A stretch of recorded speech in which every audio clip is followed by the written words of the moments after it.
all of you. Thank you so much for having me. Thank you, Black Hat, for accepting this proposal so that we can have this discussion today. So without further ado, yes, we are going to talk about how communities can move forward after instances of sexual assault. And I know in the, is that clicking me or is that clicking you? It's my necklace. Welcome. Okay, so I'm the Wellness Program Director at Cornell University at the College of Veterinary Medicine.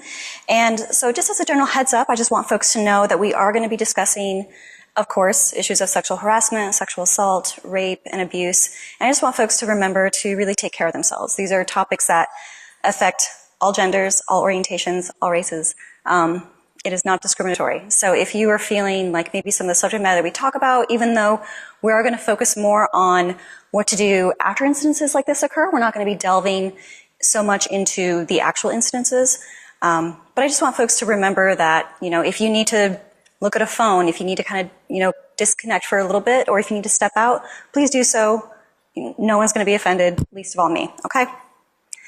So our goal is by the end of this presentation, you will know how to support and respond to someone who lets you know that they've been sexually assaulted or that they've been harassed, how to respond when someone that you're close to has been accused, and then also some tools to take back to your communities, things that will kind of really get your creative juices going, really thinking about how are you defining your own unique community, whether that's an institution, an organization, whether that's online, whether that's a face-to-face community, social community, that how can your community really creatively and uniquely that fits your group move forward in how to address these issues. So for some basic definitions for everyone, so we're all on the same page, we all have to be defining it the same way for this conversation, right? Sexual harassment, employment decisions that, you know, infect someone's hiring, firing, their promotions, awards, the result of submission or rejection of an unwelcome sexual conduct. And then for this, any activity that creates an intimidating, hostile, or offensive work environment for members of one sex, whether that's by a supervisor or by a coworker. And those activities don't have to only occur at work. It could be off-site, it could be on a work trip, it could be something that has occurred outside the office, but is impacting the work environment, okay? When it comes to sexual assault, there is kind of the general sexual assault umbrella that rape tends to fall under, but a lot of people just say sexual assault because it includes generally all non-consensual sexual contact. And so also involving this, a person cannot consent because of age, of course, if they're a minor. Disability, if they have intellectual disabilities, they're not able to consent, or if they're under the influence of drugs or alcohol. And of course, the list of all these sexual assault, you know, by threatened physical force, coercion, intimidation, and pressure. And I'd also like to be clear, I know that these are a lot of words on these screens, but I just want to let folks know that when they told me that these would be all slides that would be released to all of you at the end of the day, I wanted to make sure that folks who didn't even get to show up would be able to refer to those slides and still know what we were talking about. So I apologize if the slides are a little wordy, but please use them as a reference. Please download them, refer to them. I wanted to make them as easy for you to refer back to, and also easy for someone who maybe didn't show up to be able to kind of glean some information. I want everyone to have this knowledge. And of course, rape being the non-consensual oral, anal, vaginal penetration of a person, of body parts or an object. A lot of folks don't know that it actually doesn't have to just be a body part. It can be an object as well. So this is actually a slide that has been, it's a graph that's used by actually a lot of advocacy groups. And I think this really really well depicts the idea that there's levels, right? There's ways that violence just doesn't occur out of nowhere. Sexual violence never occurs out of nowhere. It is built and sustained on a lot of things. And some of them happen in much younger spaces. So I think if you can, oh, you can't even see that. That's a shame. Okay. So as we see in the victimization section, the idea of boys will be boys, rape jokes, locker room talk. And I want to be really clear to talk about in this section that within that victimization section is also discussion around, you know, be a man, don't cry, pardon my French, but like, don't be a pussy. You know, when we hear things like that growing up, these are all additional ideas of victimization that we hear of all genders, right? And then it goes up that victimization is entirely built and founded upon creating a power dynamic. It's about creating that so that as we go up further, the degradation, the removal of bodily autonomy, that power continues to widen and widen.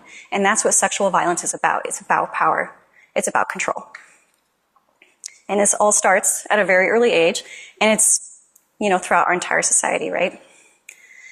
So common ways that people respond to sexual violence. So if you're a survivor of sexual violence, in that moment you may experience fight or flight. A lot of people know about that one. Very few know about freeze, that your body may just freeze.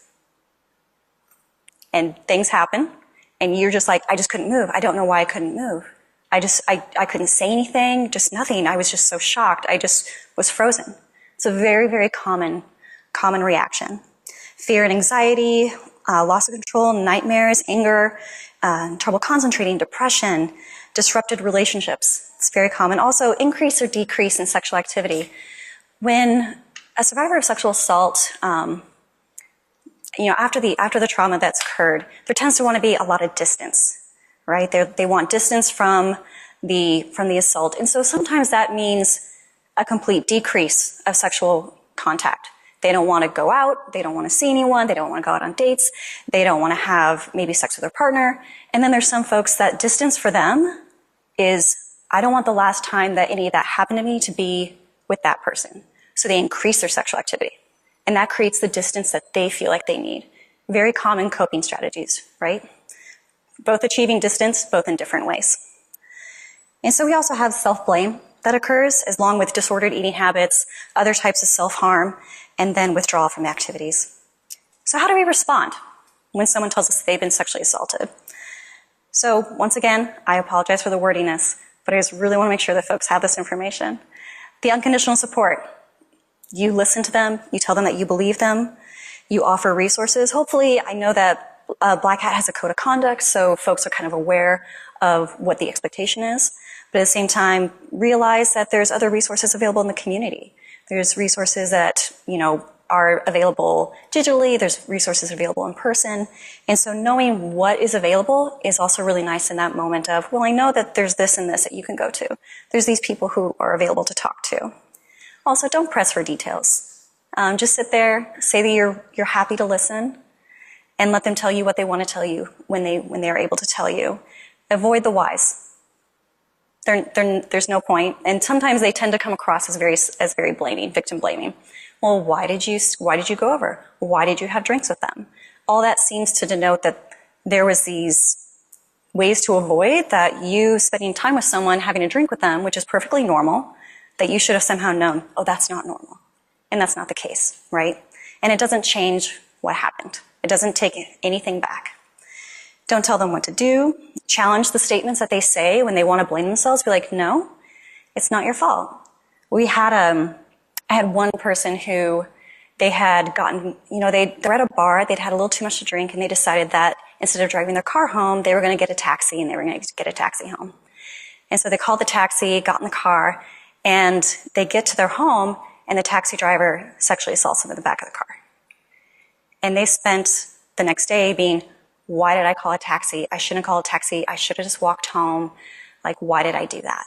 And it's like, well, no, you were drunk at a bar. You didn't want to drive drunk. Good choice. You got a taxi at the service that was supposed to drive you home. You did nothing wrong. So challenge those statements of self-blame when people feel like, oh, I should have known the unknowable, right? And if they seek medical attention, offer to accommodate them. If they want to go talk to HR, if they want to talk to an officer, offer to be there for them. The listen, validate, refer is just a really easy way to remember this. Listen, validate, refer. Listen to them, say that you're here for them, validate that they have a right to be upset or sad or that they have a right to feel confused. Like, that's fine. And then refer to resources. So what does support sound like? It sounds like a lot of these words, right? I believe you. It's not your fault.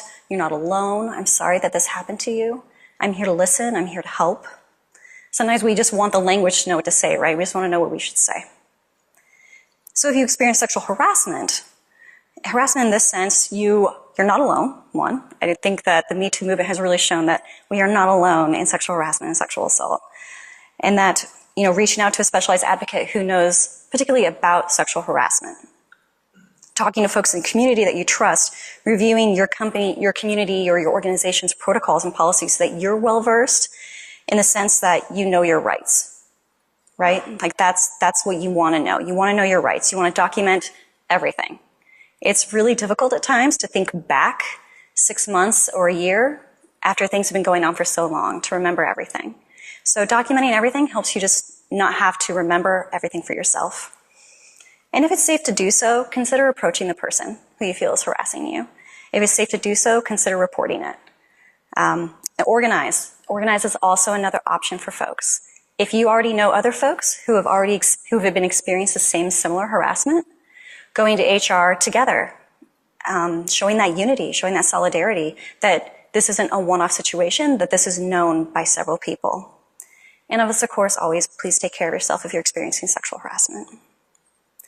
As far as leadership goes, for leadership, I really think that there's ways that folks can really be more progressive and innovative about this. And I think that the tech industry, having a space where they are at the forefront of so many things, not just domestically, but globally, is a really wonderful thing for us to be the leaders in innovation regarding how we handle sexual harassment.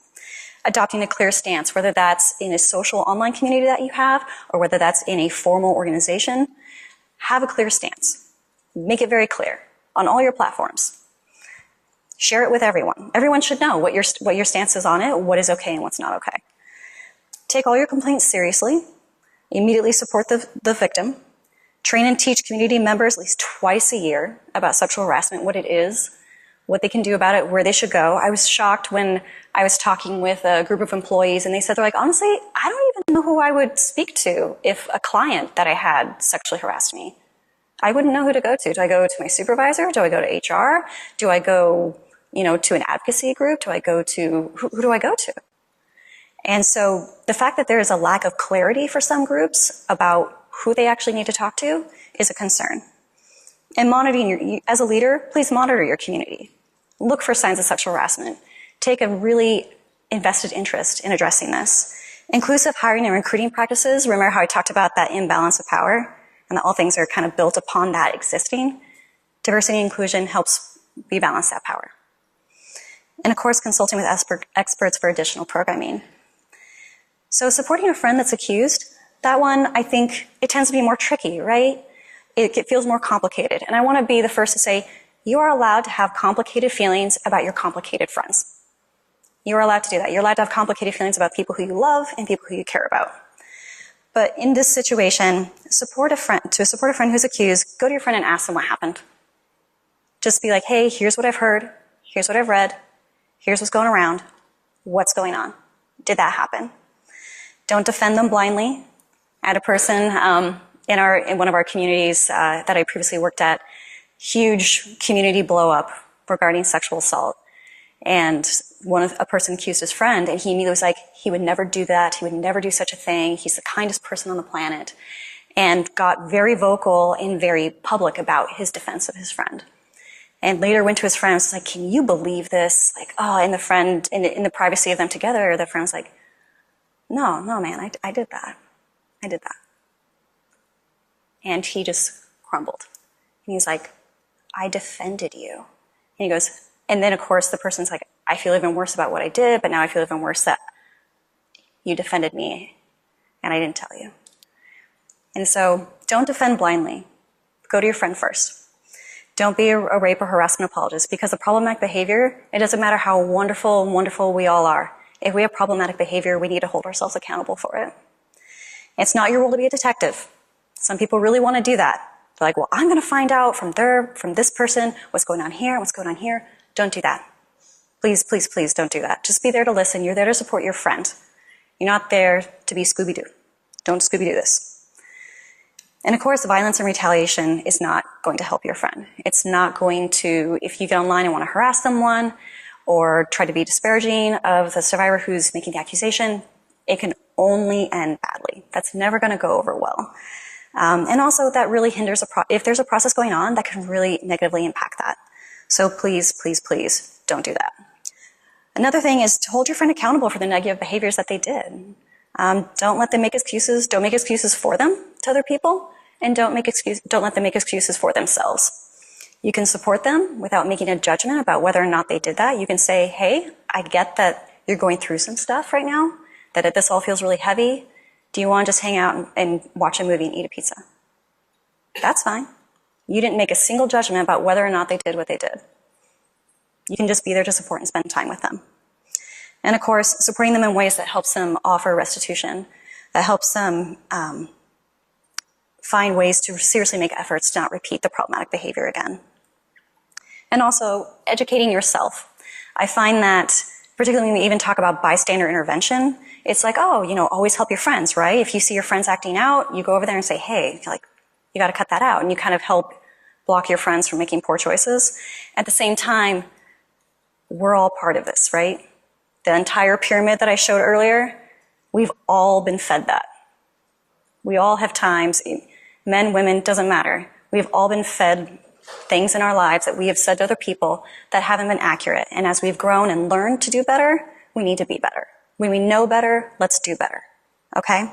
So, of course, making sure that we unpack that within ourselves, that we're making sure that we're modeling authentic, positive behaviors, and also referring our friends to resources. If they're hitting a point, that really wonderful point, where they're coming to this awareness of, wow, I really have some problems. Or I really have a mindset that is really negatively impacting people. I'm hurting people. And so they want to go talk to someone. Please encourage that. Please encourage that they talk to someone. Because as you're not a therapist, you're not a counselor, you have your own limitations. And so you help them get the best help that they can with people who are specialized to do it. And of course, if you're the support person supporting a friend who's been sexually assaulted or supporting someone who's been accused, please remember to take care of yourself as that support person. Be mindful. You can also benefit from seeing a counselor or having a confidential person that you can talk to. Have extra time for the activities that you enjoy. And when we talk about boundaries, that you all have needs, right? We all got needs. We all have our boundaries. We know that if you are helping your friend, maybe during your lunch break at work, you can be firm that, hey, I can maybe respond to a few texts at home, but when I'm home, I'm there with my spouse and my family. I want to spend time with them. Or if it's about, hey, I can, particularly I think for female survivors who are being supported by other femmes, that maybe they both mutually have experienced a lot of sexual violence. And so when you have a friend who's maybe really processing the trauma that's occurred to them, that can be re-triggering for you. And so maybe a boundary is, I'm happy to sit with you and we can take your mind off things, or I can hug you when you're crying, but I don't feel like I'm not the person who can talk to you when you want to talk about what occurred, because it's hard for me. So please feel free to be firm about your boundaries. And also ask if there's other people that you can share the support for them with. Are there other folks in their lives who also know what's going on, who are willing to share those supports? Don't have you be the only one, right? So when we talk about this in the concept of a community, about your institution, your organizations, the idea of a community versus a group, that in a community, you share a mutual concern for each other's welfare. That's what a community is. You actually, for lack of a better way to put it, you give a shit about each other, right? You're not just here in the same space. You care about one another. As with a group, I love what Robert Putnam said. He's like, they root for the same team and they share some of the same interests, but they are unaware of each other's existence. Their ties, in short, are common symbols, common leaders, and perhaps common ideals, but not to one another. So when we talk about this, and I know that we are going to be pretty short on time, but there's another deep dive discussion tomorrow at 11 o'clock that if folks have more questions, I would love for you to show up for this. But the components of a strong community, your shared values, your membership identity, your moral prescriptions, and your insider understandings, and how all these things lead to the resilient community, which I want to get to community accountability. So we have our individual rights versus our community rights, right? My rights end where your safety begins. And that's where we see this community accountability. Things to consider when addressing violations in a community are the history of the individual. How have they done this multiple times? Is this the first time? The severity. Was this low level? Was this high level? The response from the individual when you approach them, do they say, I'm so sorry? Or do they say, no, what? You're crazy. Do they try to gaslight?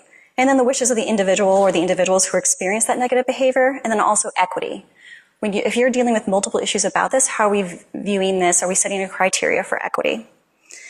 And of course, the individual accountability versus the community accountability. There's individual violence that occurs, and then there's systemic violence that has allowed individual violence to occur. So when we talk about that, I hope that folks can see this slide. If not, once again, you have access to this tomorrow. So it talks about, if I can find this one correctly, the bottom one, commit to ongoing development of all members, community, and the community itself to transform the political conditions that reinforce oppression in the workplace. So it's one of those things where is the environment already set up for this to occur? Is it only a matter of time? And for a lot of spaces, it is. They're like, we never had written down guidelines about this. We never had a code of conduct about this. And so they're like, okay, we need to tighten that up. We need to be more firm. We need to be more clear. And so the questions I want you all to think about when you're in your communities is, what are the core values that attract your members and keep your members? Do people show up because they're like, man, every year I know that basically they're bankrolling, my bachelor party in Vegas? Yes. Like, is that why people keep coming to certain things? What is your membership identity? Do people identify as folks who feel like they're a group, they feel like they're a community? How are they encouraged to be members? Who do you go to find members? Where do you get your members from? What communities are they coming from? Whom do you protect? Where does the money go? Always follow the money. Always follow the money. And what is intolerable? Is it clear in your communities what's tolerated and what's not tolerated? How is it communicated to members? What's tolerated and not tolerated? And what do your members share? And who do they share it with? Who do they respect, and how do they show respect to one another? And I know that had we had a little bit more time, we would have gone more deep into membership identity, but it's important for you to identify who is the member that you actually want in your community. And is that the member are those the members that you're getting? And then also, are those the members who are perpetrating this violence in your communities? So please be thoughtful when you are thinking about your strategic plan in your community building. And so also, do members know what to do when an incident occurs? Is it an understood process that you could ask anyone in the community and everyone would be like, oh yeah, you go see so-and-so? Does everyone already know intrinsically what would happen and who they would go to? And what education or resources does your community need to increase prevention? Of course, we want to do prevention, education, and accountability. Those are the three things that folks really need to focus on: prevention, education, and accountability. And what types of individual and community accountability work at your community, and on what levels? So there's some accountability that's going to work for lower level things, mid-level issues, and then high-level issues. You may have a spectrum of accountability, which frankly I would recommend. So as we go about this, I really hope that folks can be thoughtful. And this, of course, is my last slide, so folks can have some questions if they would like to, but we can also go into the other room as well, since I know it is the end of the day, and we all want naps and food and booze. I do. So, of course, tomorrow there's going to be an hour-long, a 50-minute discussion regarding this that we can go in a little bit deeper. We can talk more about the different justice approaches that people have had about this, whether that's in a social community or whether that's in an institution.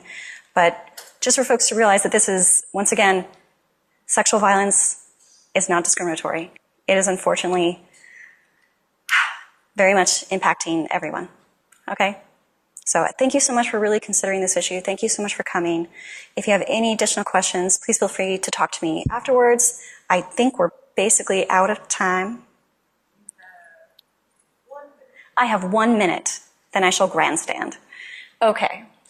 I would just like to say, please, please, please think thoughtfully about your community. Number one, always center the survivor in the discussions. Always, always. They're the one that no matter what someone who's been accused is experiencing, they are feeling something the worst. Okay? So please, please, please center the survivor. Come up with a concrete thing that people can read, that people can understand. Make it known, make it clear, make it very open. The more open you make this topic, the much easier it is for male survivors to come forward, and male survivors rarely ever come forward. And we know that that happens a lot. It is not rare in the male community. We know this happens a lot in LGBTQ communities, trans communities. Everyone is affected by this. So please, be as open about it as you can. Be bold. This is a time for boldness. So please. But thank you so much for coming. I appreciate all your time.